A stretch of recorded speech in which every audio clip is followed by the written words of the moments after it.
it's not. I didn't do it. I told you it's not. Okay. Nice to meet you. Sorry. Here's some diet teaching. Adequate nutrition is good for your body to heal. You should eat foods high in fiber, which include bran, broccoli, cauliflower, and fruits to help your bowel movements become regular. Eat foods rich in calcium, which include dark green leafy vegetables, milk, and yogurt. Drink plenty of water and non-sugar supplemented juices each day to satisfy your thirst and maintain hydration. Avoid soft drinks, coffee, tea, and alcoholic beverages. Gradually increase your daily activities until you're back to your normal routine. Rest frequently, no lifting, pushing, or pulling for the first 2 to 6 weeks. Or as instructed by your physician, do not drive until you're released by your physician. Your breasts and nipples may have changed and or grown in size during your pregnancy. Wearing a well-fitted supportive bra day and night may be more comfortable as your body adjusts to these changes. Wear breast pads until your breasts stop leaking. Leaking may occur for several weeks to months. You may apply ice packs between feedings to ease discomfort. And you are breastfeeding. So, your baby's mouth should form a tight seal. The lip should be against the areola, not the nipple. If the baby is suckling incorrectly, slide a finger in between your baby's lips and your breast to break the suction gently. Reposition and try again. How long should you nurse? As long as your baby wants, which is usually 10 to 30 minutes. At first, your newborn will probably want to nurse many times in a 24-hour period, though not for very long. It's important for the health of your breasts to have your infant feed from both breasts every morning. Good signs of nursing include hearing your baby swallow without a clicking sound, seeing movement above the baby's ears, the ears may even wiggle, and not seeing dimples on your baby's cheek. You and the baby should appear calm and relaxed during the feeding. You should feel gentle tugging at the nipple, but no pain after the first few minutes.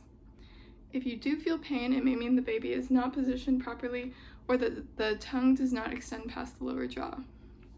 Remove the baby and begin again. Wash your hands frequently as you're caring for yourself to prevent infection. Always wipe front to back after going to the toilet and clean your bottom with warm tap water using the Perry bottle after you urinate or have a bowel movement. It's important you change your pad frequently. Vaginal flow will decrease in amount from bright red to pinkish or brown to a yellow or cream color. Your menstrual period may occur as early as 6 weeks to 2 months after the birth of your baby. Avoid constipation. You may take mild laxative or stool softener until bowel movements have returned to your normal pattern. Increase fluid and fiber in your diet. Discuss birth control options with your healthcare provider. They may choose to obtain a method of birth control before resuming sexual intercourse. Nothing should go into the vagina after the first weeks of discharge. Sexual intercourse should be avoided until bleeding has stopped and the woman feels physically and you feel physically and emotionally ready. Signs to report to a healthcare provider immediately: pain, redness, warmth, swelling, drainage, or foul-smelling discharge from the incision, or the incision begins to open. Discharge from the vagina that has a bad odor, severe headache, or blurred vision, or vision changes, temperature over 104 degrees Fahrenheit, or you feel cold or feverish or have chills.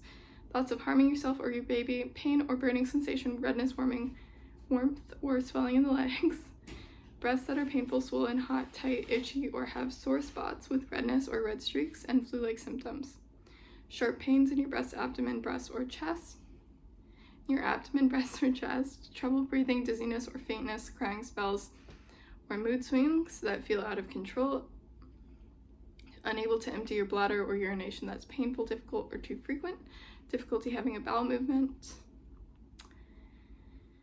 And to report domestic violence or abuse, call 1-800-96-ABUSE. Safety for your infant. Placing your infant on their back to sleep. You have a girl? Okay. So placing your infant on her back to sleep. Use sleep clothing such as a one-piece sleeper instead of a blanket. Do not let anyone smoke around your infant. Use a firm mattress and a safety-approved crib covered by a fitted sheet. Car seats and other sitting devices are not recommended for routine sleep. Do not use pillows, blankets, or pillow-like bumpers in your infant's sleep area. Wedges and positioners should not be used. Keep soft objects, stuffed toys, and loose bedding out of your infant's sleep area. The baby should sleep in the same room as the parents, but not the same bed. Avoid covering the infant's head or overheating. Keep the bulb syringe near the infant at all times to clear the infant's throat or nose if necessary. Clean the bulb syringe well with warm soapy water after each use. Allow it to air dry. Wash hands prior to handling the neonates. All infants are required by law to be in a car seat while the car is in motion. Children should be placed in a child safety seat according to state laws. The use of an outdoor announcements is not recommended to announce the birth because they call attention to the presence of a new infant at home. Question any unfamiliar person visiting your home or inquiring about your baby after discharge. Do not use home monitors or commercial devices marketed to reduce the risk of SIDS. It is a normal response for your infant to cry. The most likely causes for crying are hunger, need of diaper change, or needing to burp. You should burp your baby after each feed. Calming techniques include feeding your infant, changing the diaper, gently rubbing the back or tummy, walking with your infant, rocking your infant, skin-to-skin contact, or giving your baby a pacifier. It's never okay to shake your infant. If you get frustrated or angry, put your infant in a safe place. Take a break, and call a friend. Infants require a lot of sleep. You should be waking your baby at least 2 to 3 every 3 or 4 hours for feeding. You should place your baby on his or her tummy each day for supervised tummy time. This will strengthen his or her neck and abdomen. You are breastfeeding. Your infant should breastfeed 8 to 10 times a day per infant cues. Positioning, be sure to hold your infant close to you while feeding. Your infant needs to be cuddled and skin-to-skin time is recommended. After feeding, hold your infant upright over your shoulder while gently patting or rubbing his back to burp. Her back. It's normal for your infant to develop a rash on their skin. It appears with the small red circular areas with a white dot in the middle. This does not require treatment and will generally resolve within the first week of life. Avoid lotions, powders, or perfumed soaps. Milia are pearly white bumps, usually on the face, especially on the nose. It will disappear within a week of the first week of life. Jaundice is a common occurrence in newborns. Your infant may appear to have a yellow coloring to his or her skin. It will start in the face and progress down to the toes. If your infant appears more yellow in the next 24 hours, you need to call your healthcare provider immediately. Your infant will need to be sponge bathed until the umbilical cord falls off. Using a soft washcloth and plain water, gently wash your infant's face. Bathe your infant from head to toe, saving the diaper area for last. Mild infant type soap may be used on your infant's body. Keep the umbilical cord clean and dry. Cleanse with warm water and soap. When soiled, inspect the cord and surrounding skin with diaper changes and notify the pediatrician if drainage or discoloration is noted. The umbilical cord will generally fall off within 2 weeks of life.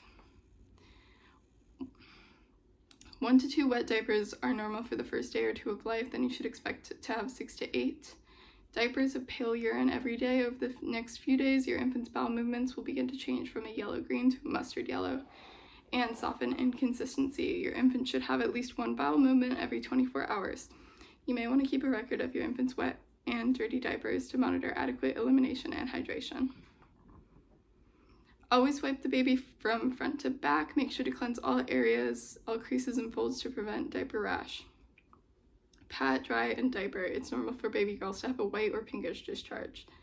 The secretions are normal and will gradually disappear. Dress your infant as you would yourself. Avoid overdressing your infant. Too much clothing and too many blankets will cause your baby to become overheated. Infants should receive all recommended vaccinations. Thank you very much.